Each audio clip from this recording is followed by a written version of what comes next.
It was the evening of December 23rd. The morning had brought snowfall, and the land was covered in a pristine, white blanket. John Andrews walked into his house right behind his wife, Emily. She was crying. After placing her bags in the kitchen, she quickly ran upstairs and locked the bedroom door behind her. John walked into the living room, made his way to the bar, poured himself a glass of Jack Daniels, and sank into his favorite chair in front of the television.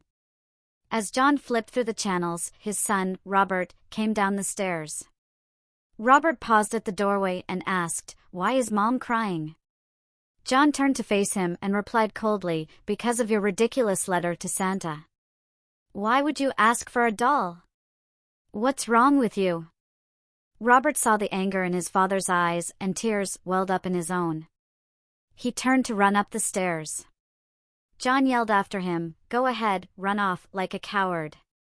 John heard a loud banging upstairs and the sound of the bedroom door slamming shut. He sat back, staring blankly at the television, and emptied his glass. He muttered to himself, "What did I do to deserve a son like this?" Suddenly, he felt a hand on his shoulder. "Emily," he said, shaking his head. "No. I'm not buying that doll for him." There was a long pause before the television flickered and went black. John grabbed the remote and tried to turn it back on. But then he froze. A voice he knew all too well echoed in the room. "Jonjamin Francis Andrews." John slowly turned around. His heart skipped a beat. "Mom? No, this can't be.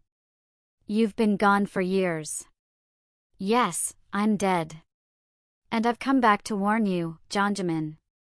Don't make the same mistakes I made. Love your child, and do everything you can for him."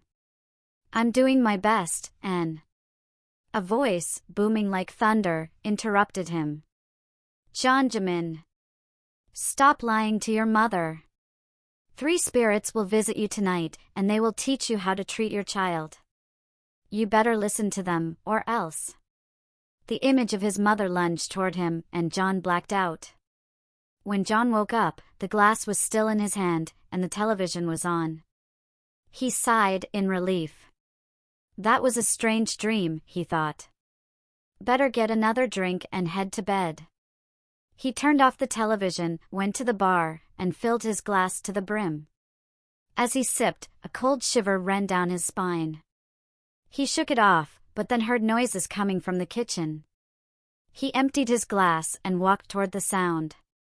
"Emily, I just had the weirdest dream," and he froze. In the kitchen was an old woman, rummaging through the bags. He quickly turned around and headed for the phone, but before he could reach it, he felt an iron grip on his arm. "Little Jonjamin, where do you think you're going? Looking for that doll, I presume? I can't seem to find it in the bags." Who are you?" The old woman chuckled like a child and said, "I am the spirit of Christmas past. I've come to show you just how awful you've been." She took his hand, and as she did, fog began to rise from the ground. John felt as if the world was spinning, and he closed his eyes to steady himself. "Open your eyes, Jonjamin. We're here." "Where are we?" The old woman chuckled. "You are asking when, not where." With a wave of her hand, the fog lifted. They stood in Robert's room, though it looked the way it had 6 years ago. Robert was playing with his cousins, Jill and Jennifer. They were playing house, and John could see how happy Robert looked. His son held a doll in his arms, and then Emily entered, beaming. John heard her say, "Come with me, Beverly. I've got something for you so you can look just like the other mommies." The old woman waved her hand again, and the scene vanished, replaced by fog. "Do you remember this day?" she asked. "No. I never saw Robert playing like that. It seems you need more." The old woman waved her hand again. Suddenly, John found himself back in his bedroom. He saw Emily helping Robert undress. She handed him a pair of pink panties.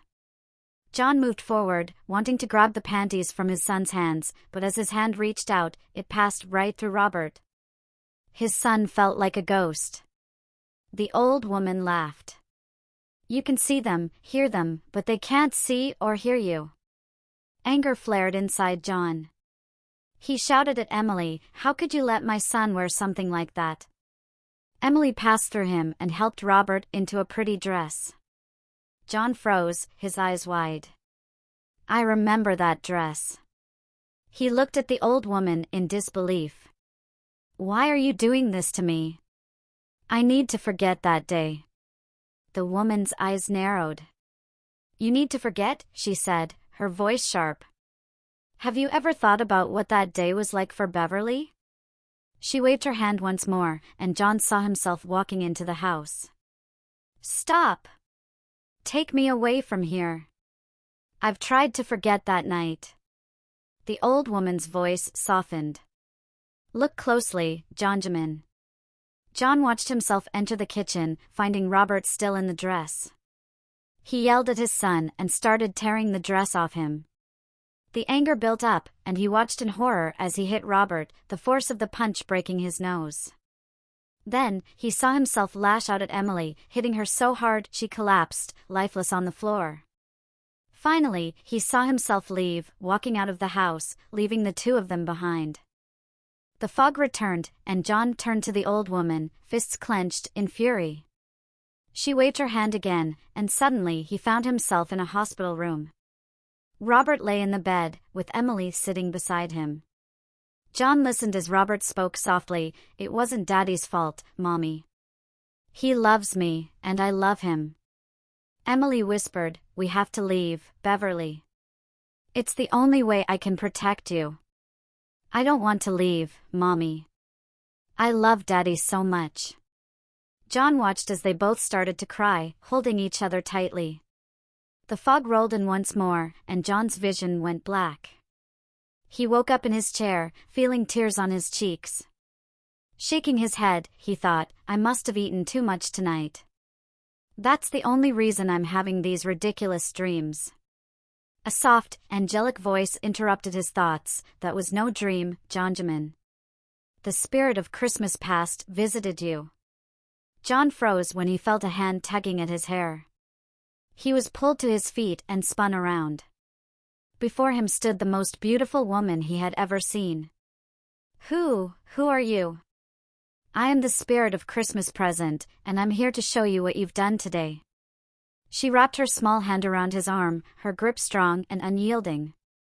Jon was stunned as the young woman effortlessly pulled him upstairs and led him straight into his bedroom. As he entered, he shouted out in disbelief. Inside, Emily held a trembling, crying figure in her arms. Seeing the scene again, Jon felt a pang of guilt. I'm so sorry, he whispered, rushing toward them to embrace them both. But once again, he passed right through them, unable to touch them, and was propelled straight into the wall. He stumbled outside and collapsed into the snow-covered garden. Lying there, sobbing, he heard the laughter of a little girl in front of him. Little Jonjamin is stupid. Little Jonjamin is stupid. What are you? Jon started to ask, but before he could finish, the girl slapped him across the face. Will you be quiet?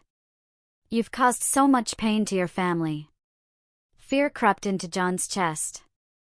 Are you the spirit of Christmas future? Yes, that's me, the girl giggled. It's always so funny to see how scared they get when I arrive. She curtsied before asking sweetly, Aren't I a pretty little girl? Jon swallowed hard, his voice shaky. Yes. But I don't understand why I feel afraid. The girl slapped him again, harder this time. Did I give you permission to speak? No. With another sharp slap, Jon stumbled back to the ground. The girl laughed. Does it feel uncomfortable to be hit? Jon nodded. She smiled. I still feel there's something bad inside you. Let's see if we can fix that. She grabbed his arm and waved her hand. Once again, Jon found himself engulfed by a wall of fog. When the fog cleared, they were standing in a graveyard. The girl pointed toward a gravestone. "Go look at what your cold soul has earned you." Jon couldn't move at first, then asked, "Whose grave is that?" The girl shoved him forward. "Go and see for yourself." Slowly, Jon approached the grave and knelt down, closing his eyes. He feared what he might see. "It's my grave," he thought. "I'm the one lying here." Opening his eyes, he read the inscription on the stone. Beverly. February 3, 1988 to December 25, 2000. Born as Robert. A crying mother brought her angel here to give her peace she never had in life. The hate of her father took her away from her mother's heart. Jon's tears poured uncontrollably. He turned to the little girl and pleaded, "Is there nothing I can do?" The girl smiled gently. "Listen to your heart, Jonjamin. Love your child. If you don't change, this future is what you'll create. You alone have the power to change it." With that, the little girl waved her hand, and Jon blacked out once more. Jon awoke in his chair, tears streaming down his face. A soft hand rested on his shoulder, and he jolted in fear. He heard his son's voice, "Why are you and Mommy crying, Daddy?" Jon's heart skipped a beat.